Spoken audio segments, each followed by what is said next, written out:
Just listen. January, February, March, April, 2.5 months to really like get this rolling. So this is A5. I go to uni and I don't even know what anything's called. I'm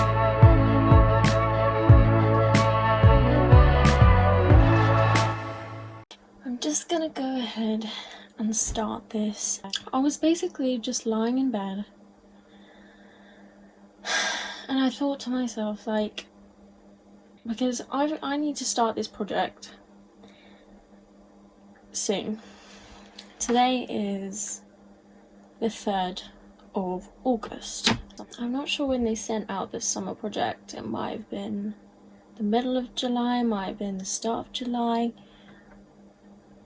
I'm not quite sure, but if I started now, that means I have around 2.5 months to really like get this rolling. So luckily I have a sketchbook kind of thing. Yeah, it's a sketchbook. Yeah, because luckily I bought this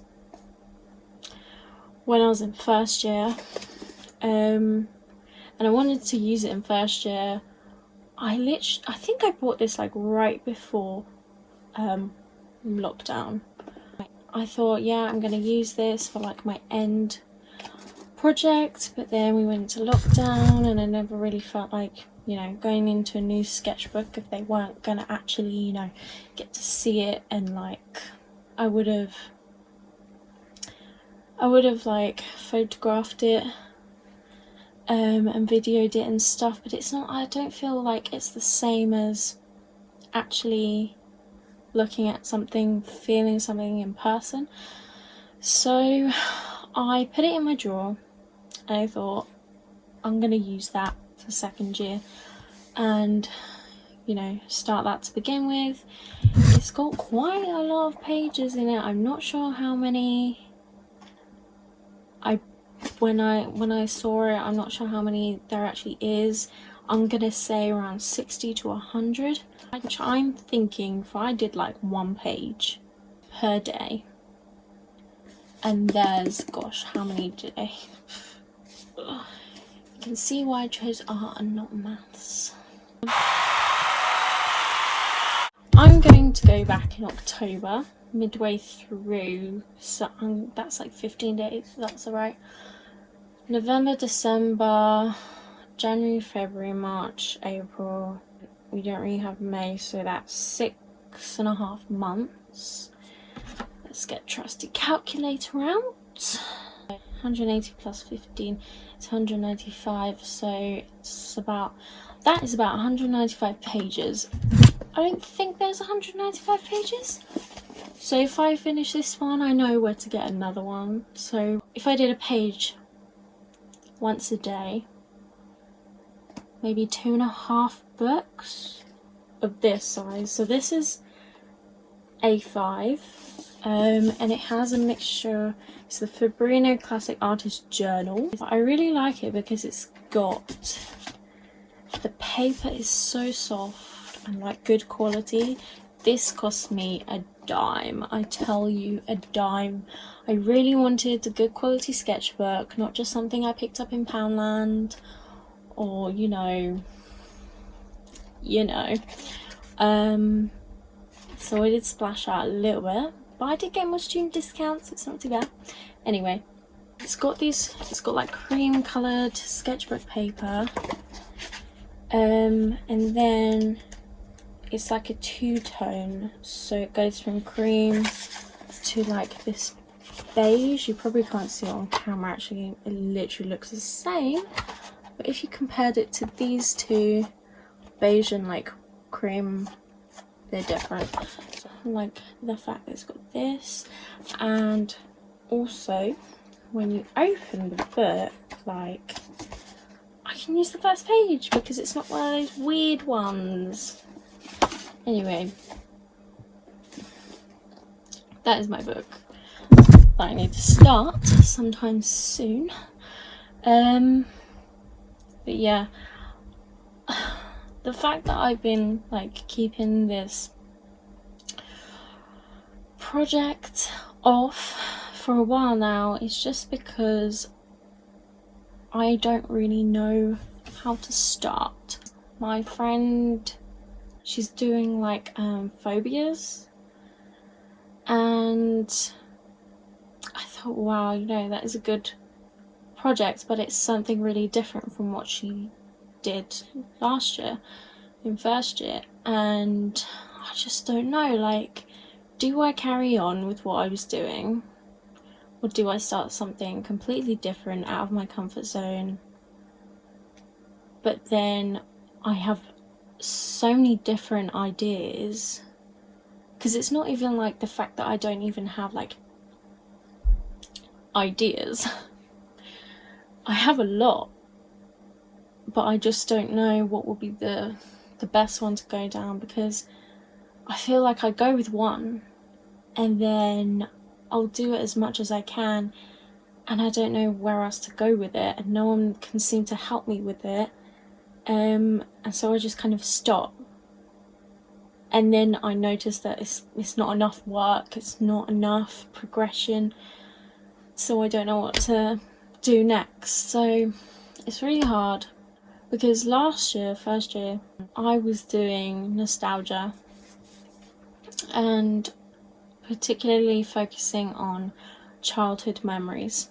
I felt like that was a really strong kind of project to go with until lockdown started, and I started to go kind of downhill.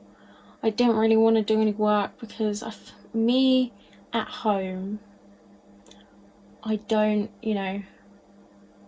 my work and being at home do not go together. I just feel like the only place where I can get in the zone is at uni, which is hard at the moment, but I'm gonna have to make do, and kind of adapt to that.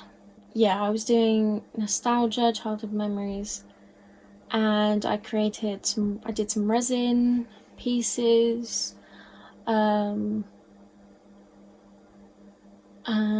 it was kind of all about, I was finding objects outside in my garden that, sorry, I'm touching my nose, I do this when I'm like nervous.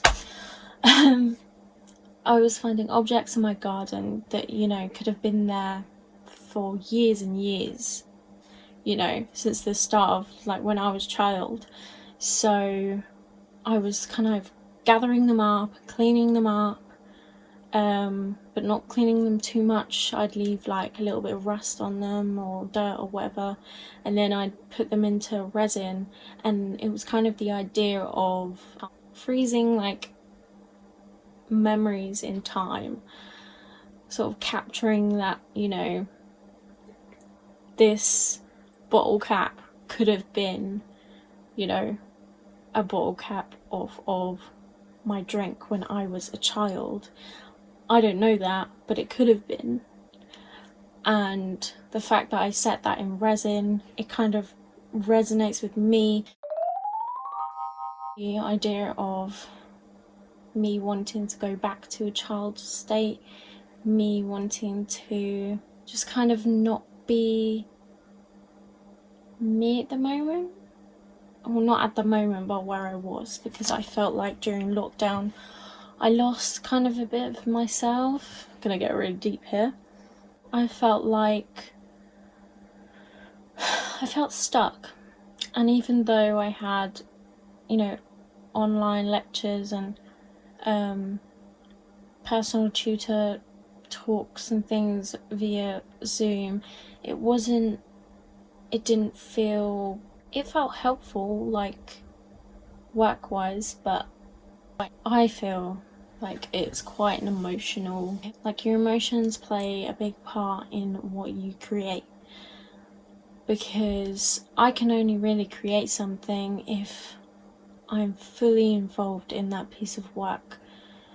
I have to be connected to it. I have to, it has to be all done myself. I feel like if I, use a machine or whatever, I feel like I've kind of cheated. And sometimes it's like a battle with myself, and I don't really know where I'm going with it, but the end outcome was probably, you know, something that I never thought I would create. And to kind of see that is like not refreshing, but like reflective. I don't know, that's what I think anyway. But yeah, for now I'm just kind of deciding, because I sort of said last month, when it hits August I'm gonna start it. Today is Monday the 3rd, so I thought Monday I'm gonna do this, and then I just, at the end of the day, I thought I really don't know what to do, and I feel like I don't really have people to talk to about it with, so I'm just gonna make a little video and talk about it with myself. And these will probably happen a lot, but that's fine. But yeah, I've got a few ideas of what I could, you know, experiment, progress, delve into.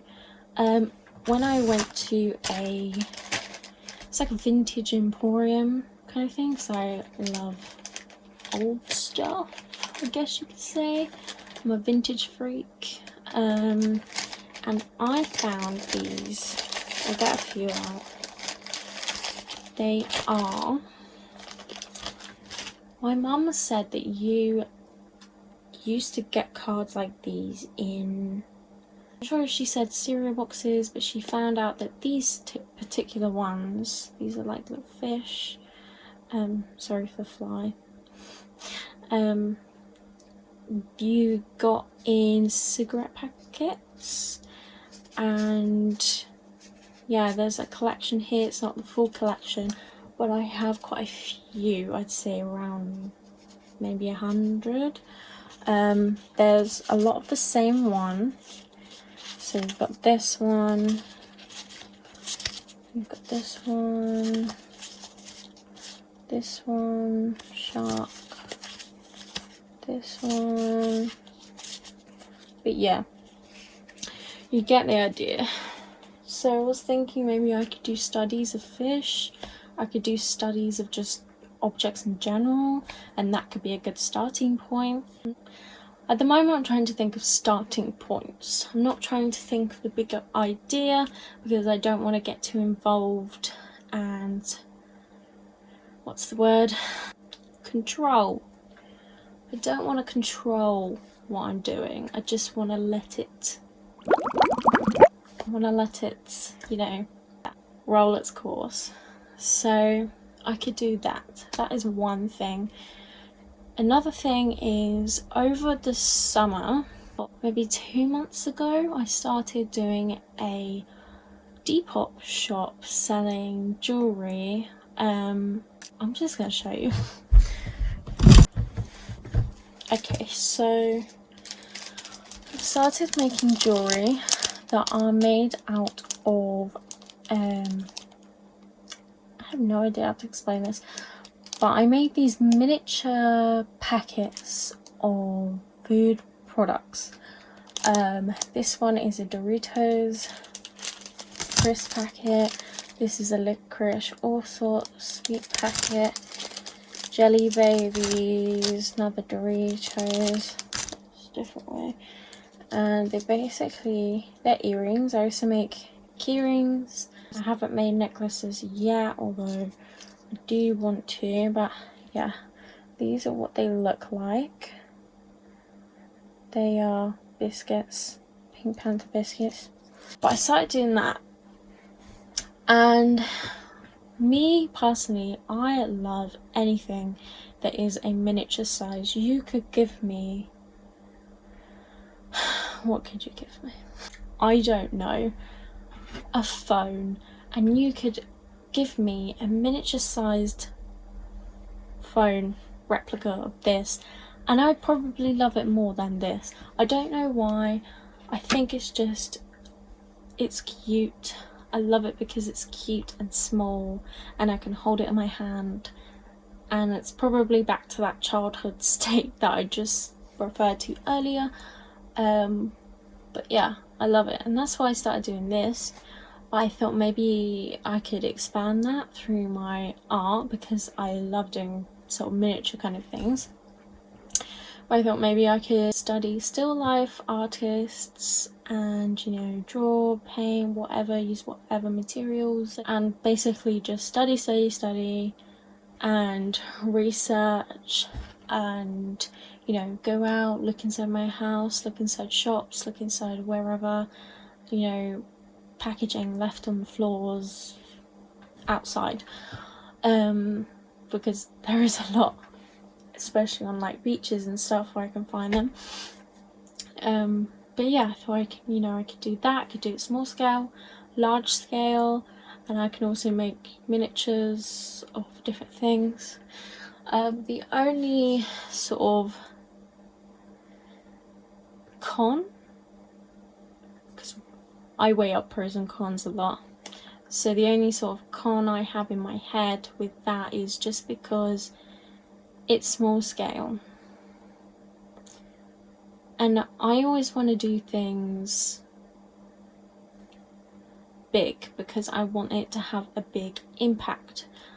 But then I also kind of think, you know, if it is small scale, people are gonna look at it and look twice, because it's just like, oh, that's small, oh wait, that's, you know, a tiny little phone or a tiny little pot noodle, or, you know, and it's going to be really cool. People take pictures of it and get, you know, because all I want as an artist, and I think, you know, other artists want, is to leave that impression or effect that art can have on people and the audience viewing your work. You know, you want them to leave the exhibition and think, oh wow, you know, that piece of art was really interesting, you know, it's different to what I've seen before, blah blah blah. I want to have that sort of, you know, impact. But then I don't want to think too hard about that, you know, the end outcome. So I'm getting stressed just sitting here. But yeah, I really just need to think about what I want to do and how I can progress from that, because I really don't want to start doing something and then, you know, make a whole project about it, make a few pieces of art, and then go back to uni, put it in my new sort of area, and then I look at everyone else's and I'm like, I wish I'd done that. I thought about doing that and she's done that, so I can't do that anymore. Or whether I pick an idea and someone else is doing the exact same thing as me. Like, all these kind of anxieties and worries are just like, they kind of just build up in my head, and I'm like, because I'm not a people pleaser in life, definitely not. I'm a people pleaser when it comes to my art, because art, it means more to me what other people think of it, whereas it probably should mean more to me what, like, you know, I think about the art, and just, you know, ignore what everyone else thinks, because I think it's amazing and great. But as an artist, you want to impact people, you want them to like your art, of course you do, because why would you create something and everybody hates it? But I'm just getting carried away. That's basically where I'm at now, and I mean, I've still got 2.5 months. If I did a page every day for 2.5 months, that will be 75 pages by the time I go back to uni, which isn't too bad. And I mean, I do want to kind of make a plan of the kind of weeks ahead of what I want to do each week, you know, make a piece of art, you know, research, do some drawings and sketches and paintings, and then make one piece of art a week, hopefully, maybe every 2 weeks. But that's what I kind of want to do. I think the hardest thing for me is research, because I don't like being influenced by other people's work, just because I want it to be authentic and I want it to be my own and unique and, you know, blah blah blah. But yeah, that's where I'm at right now. So these types of videos will probably happen maybe once a week or twice a week, depending. But yeah, see you soon.